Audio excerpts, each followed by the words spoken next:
Thank you. Thank you so much. We may be seated. The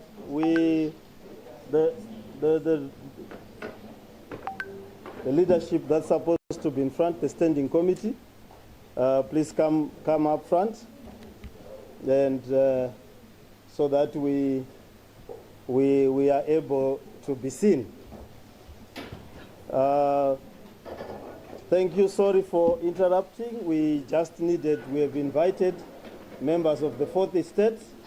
I want to thank the members of the Fourth Estate for coming at such a short notice.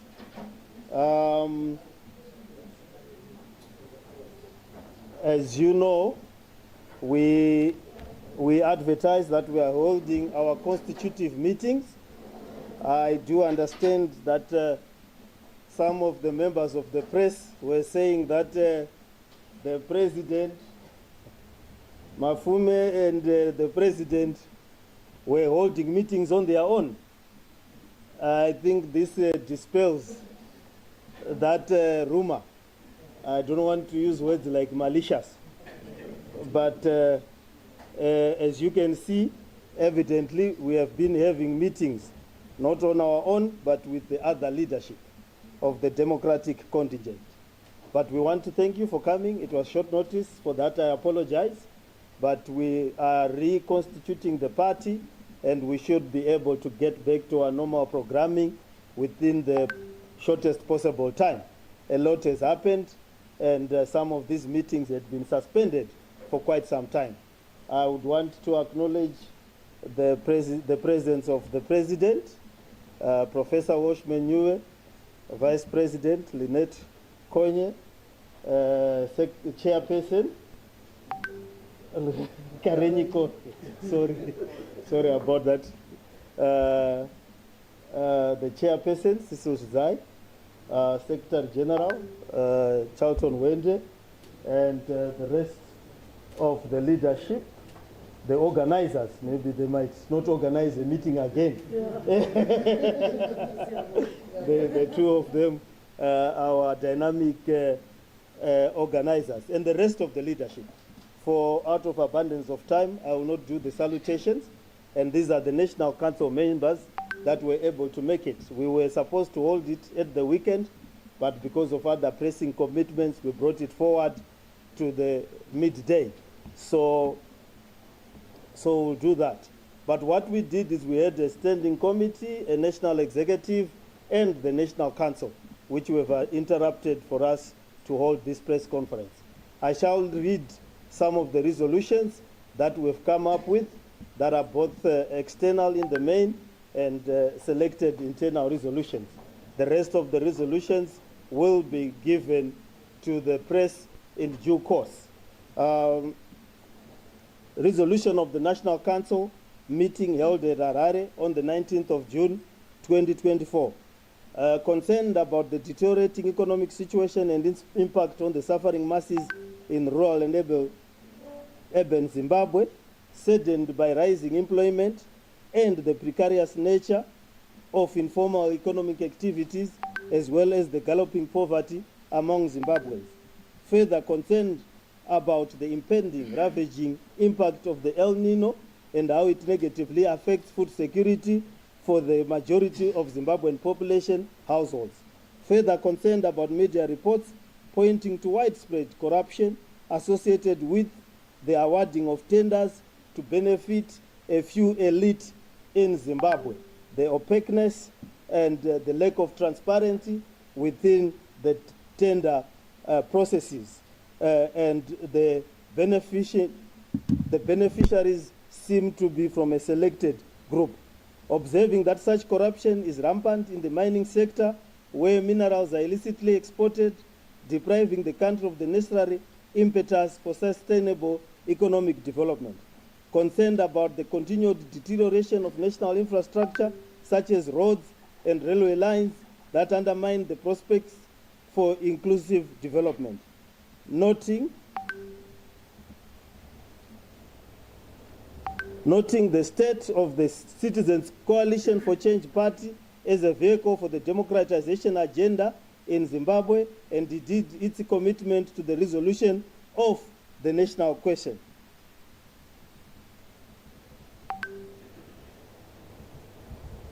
The external continue, noting the recently held elections and the need for electoral reforms and the need to bring to a closure the issues around the electoral crises and repeat crisis in Zimbabwe.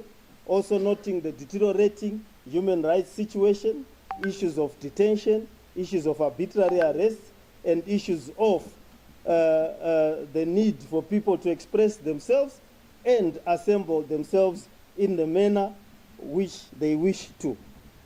Noting the hasty departure of the then President, Advocate Nelson Chamisa, on 24 January 2024, leaving the party in disarray and in crisis. Further noting that the crisis of the party was worsened by the recall of members of parliament and councillors across the various local authorities after 23 August 2023. Appreciating the need to stabilize the party built on the 2019 Congress resolutions and agenda, and the need to deal with the national question through democratic and collective decision-making, inclusivity, and leadership cohesion. Concerned and acknowledged that the party had swayed from its founding values of democracy, participation, inclusivity, solidarity, equity, and equality, and the emergence of splitter opposition formations in Zimbabwe and the likely implications of such. Appreciating this, thus the responsibility bestowed upon the party to provide hope and solutions to the challenges faced by the majority of the Zimbabweans, the National Council met in Harare on the 19th of June 2024 in Harare and made the following resolutions. External resolutions. That the government gears itself towards protecting the vulnerable people, both in urban and rural areas, against the impending effects of El Nino-inspired drought. That the government, through its relevant arms, fully investigates reports of corruption in the awarding of tenders and ensures that all attended issues are dealt with. Internal. The National Council mandates the leadership of the party to do everything in its power to stabilize the party and bring the same to restore collective decision-making, accountability, transparency, and respect for internal democratic processes. That in preparation for the forthcoming Congress, the party begins in earnest a process of rebuilding from the branches right up to the national level, guided by the organizing department and in terms of the 2019 Congress adopted party constitution. That such process be as inclusive as possible to accommodate all the Democrats who fell by the wayside, fatigued, discomforted, unhappy, unsettled, and upset by the internal undemocratic practices that encroached the party over the years. That the National Executive is mandated to engage and do everything in its power to re-establish the party as a democratic alternative. That the party re-establishes and be guided by the liberation agenda, principles, values that guided the liberation struggle of Zimbabwe, underpinned by the need to respect human rights, democracy, good governance, and the various rights that are enshrined in the recently passed constitution. So these are the resolutions that our council has come up with. As you are aware, our council will continue this meeting after the press. We do understand the pressure of deadlines and the need of the press to deal with other issues. If there are questions, they will be dealt with by myself and the leadership collective as led by the President, Professor Welshman Ncube. There might be other resolutions that I might have left. We will include them as we speak.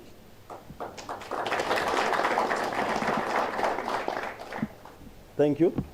Very kindly, just I request you for a brief address from your president, if it's possible. For a brief address?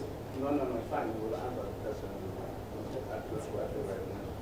Yeah. I want you to just, He if you will- may indulge us, Yes, just he- a brief address from your desk. Yeah, what he will do is he will include the brief address in the answering of the questions. Yeah. Please, President. Okay. Just ask a question. Let's Just have. ask a question and then. He will answer. I promise that he will answer. The question is, the President is the Yes, he will be. The answer is that he will address you, including other questions. Yes, is that another question? Thank you, thank you. Yes. Thank you so much. Triple C and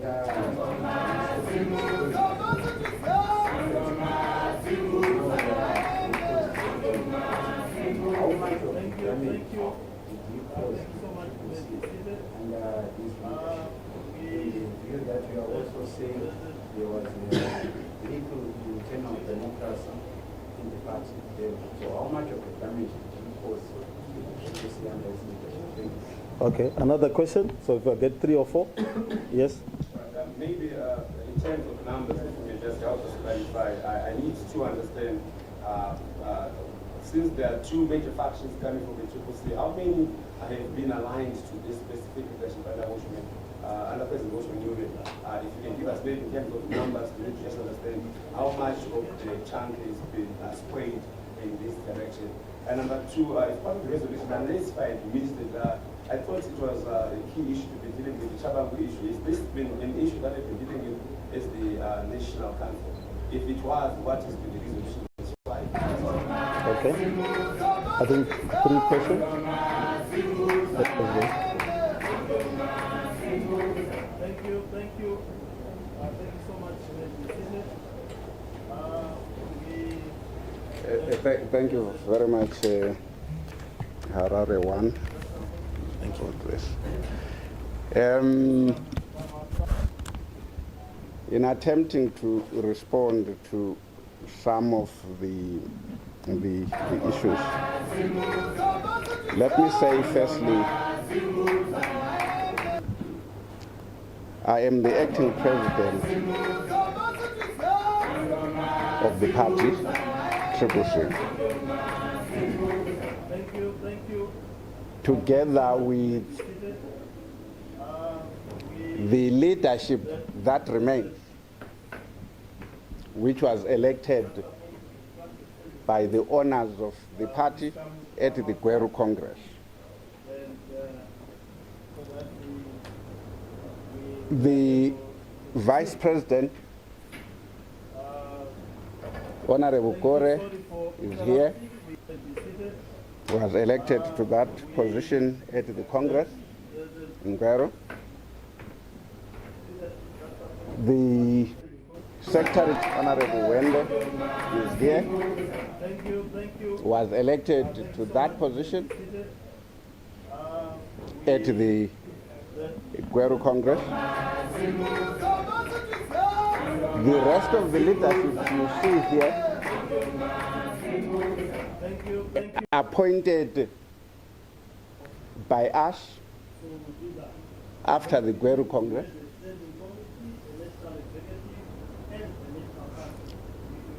Honorable Rizai, Honorable Mafume, Honorable Mateu, Honorable Chitzeva, and so forth and so on.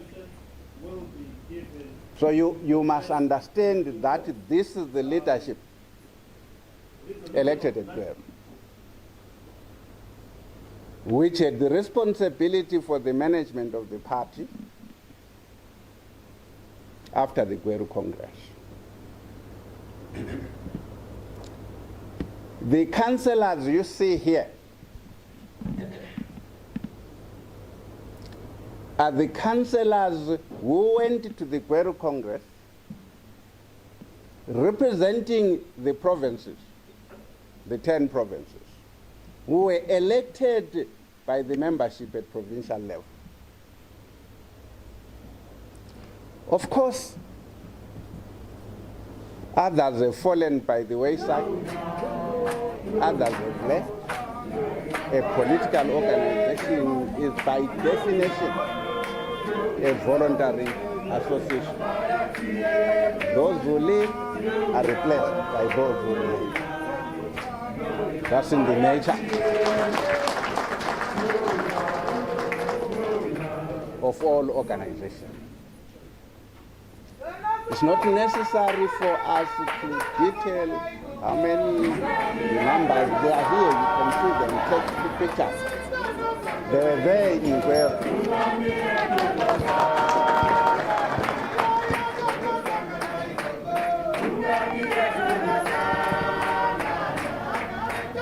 the reality.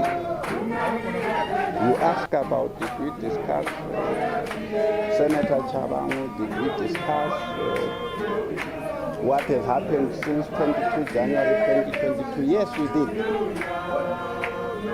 Yes, we made resolutions on that. We accepted as National Council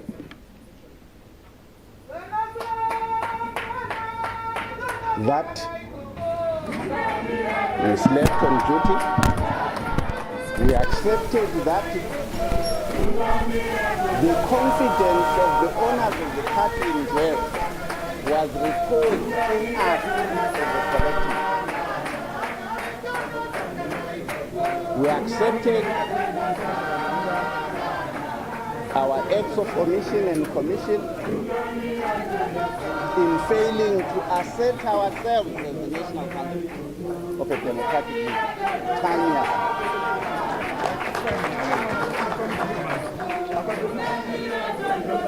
But they say better late than never. We have asserted that authority. We are asserting that authority as the national country.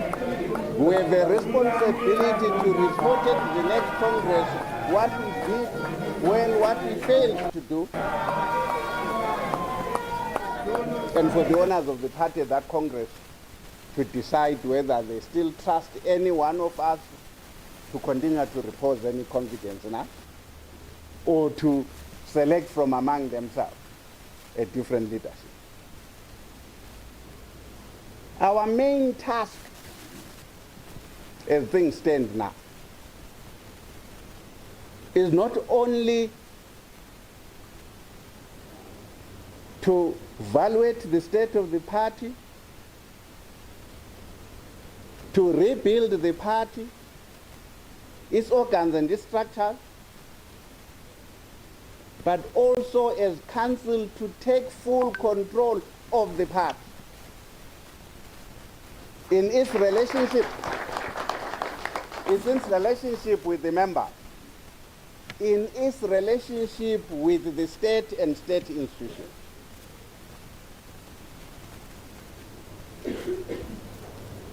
We acknowledge in this council that the state and some state institutions, from the judiciary through parliament, ZEC,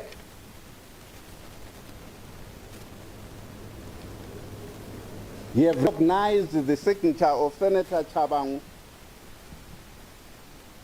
as the signature representing the party.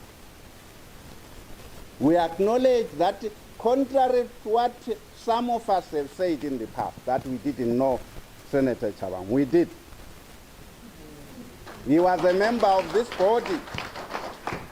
He was a member of the National Executive. He was a member of the National Council. He attended the fateful meeting of 22 January 2022. But he was not the Secretary General.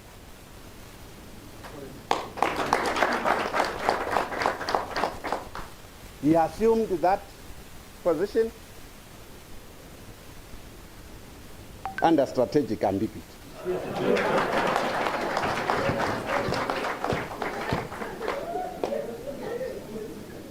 Therefore, it behoves us, and we so resolve,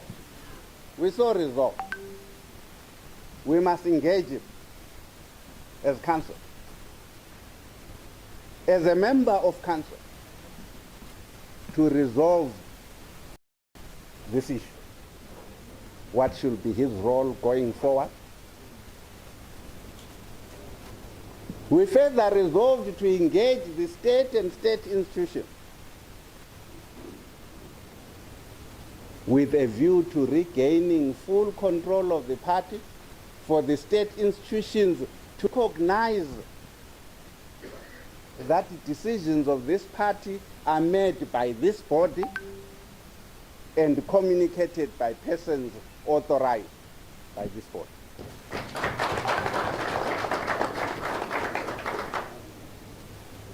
It is our priority task.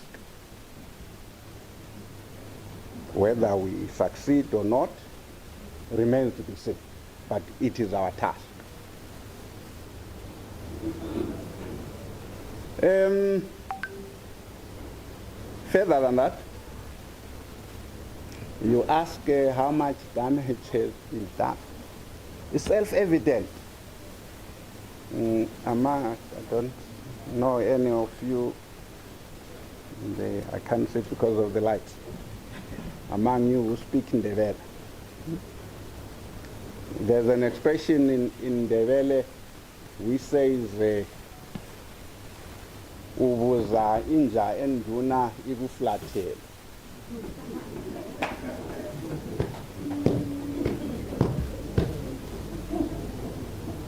You don't have to ask, it is there, you can see.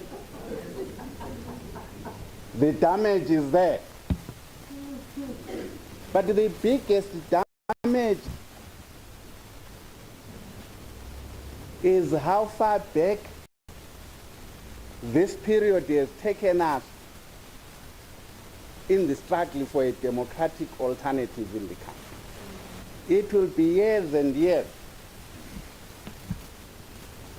before we can reset, restore the agenda that the opposition is a democratic alternative to ZANU-PF. That it is the antithesis of ZANU-PF. Not just in terms of what we say, but also in terms of what we do. Our competitive advantage in electoral terms relates to who we are as agents of democratic change.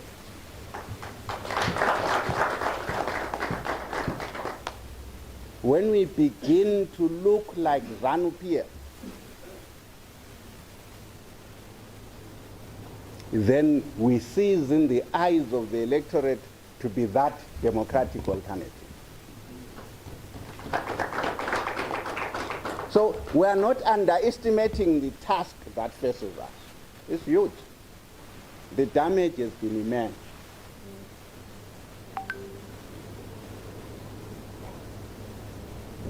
But this council has made a call to arms. Whatever it takes, at the very least, we must be understood, we must be seen to be the democratic alternative, the party which will ensure that the ideals of the liberation struggle on freedom, on liberty, on respect of human rights. There are compatriots as we speak who have been incarcerated, who by all accounts have been tortured. No one under any circumstances should ever be subject of torture.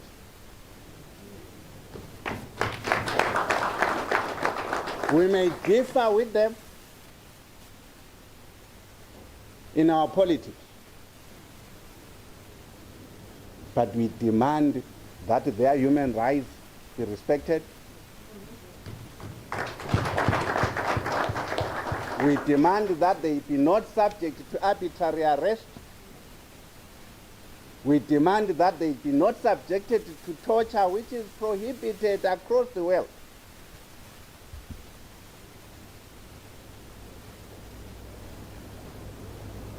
You don't have to be our friend, you don't have to be our political ally to be entitled to enjoy those freedoms. We stand firm on that.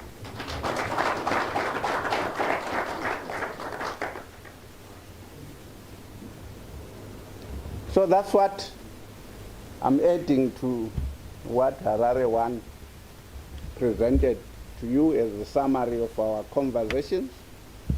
If you have further questions, you will take them. Thank you very much.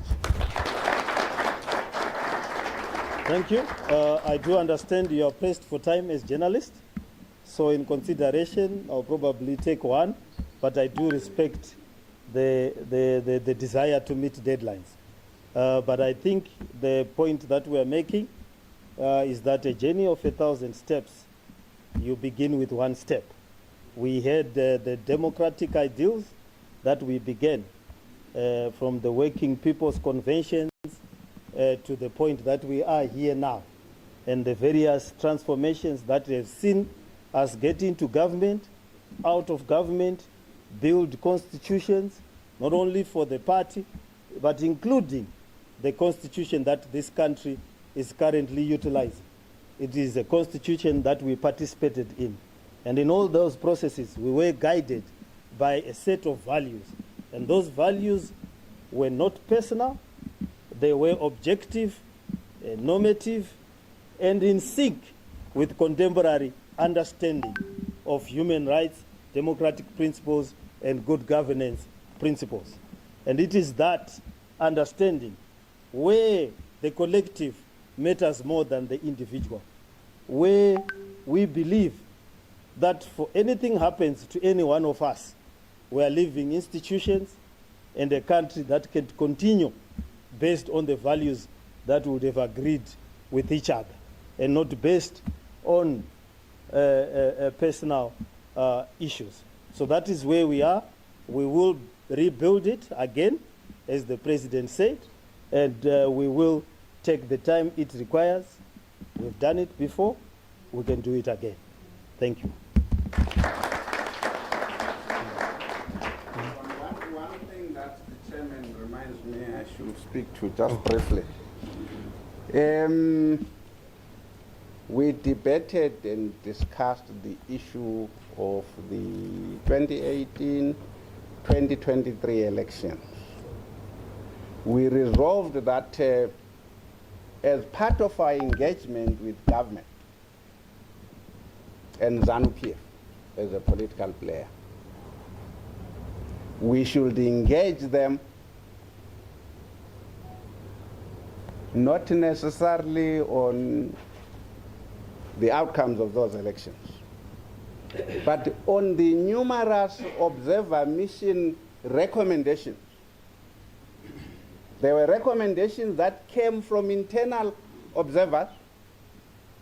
There were recommendations which came from SADC and the other observer missions, which pointed to certain ills in our electoral system.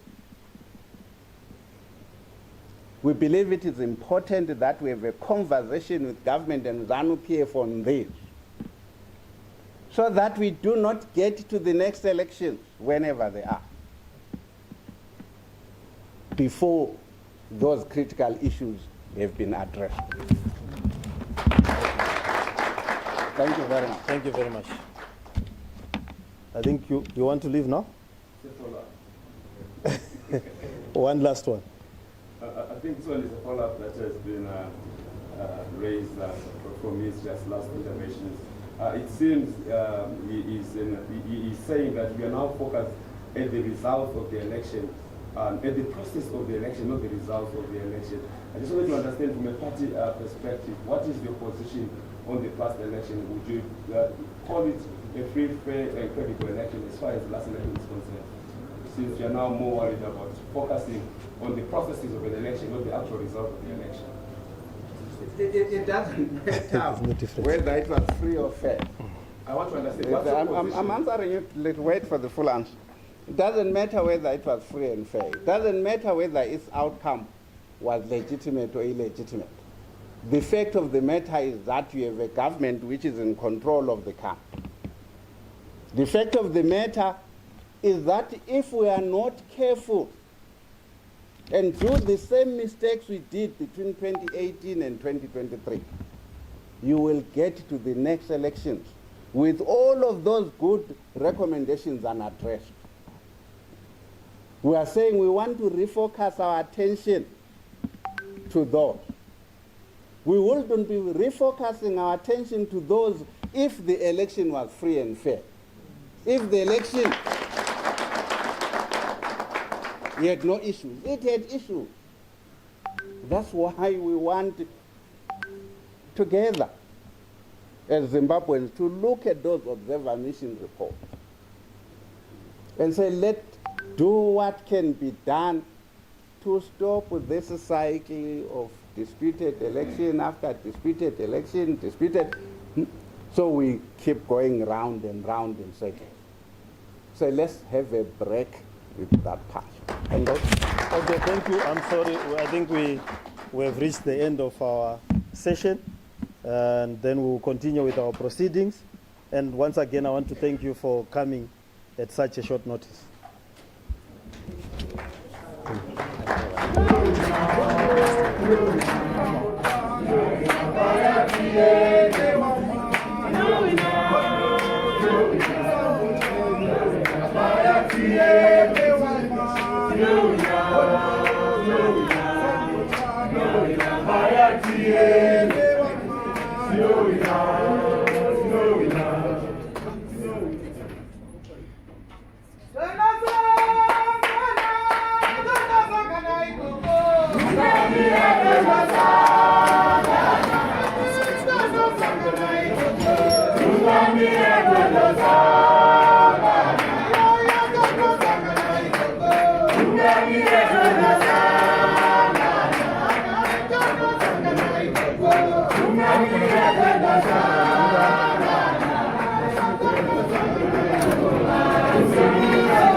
As you know, we advertise that we are holding our constitutive meetings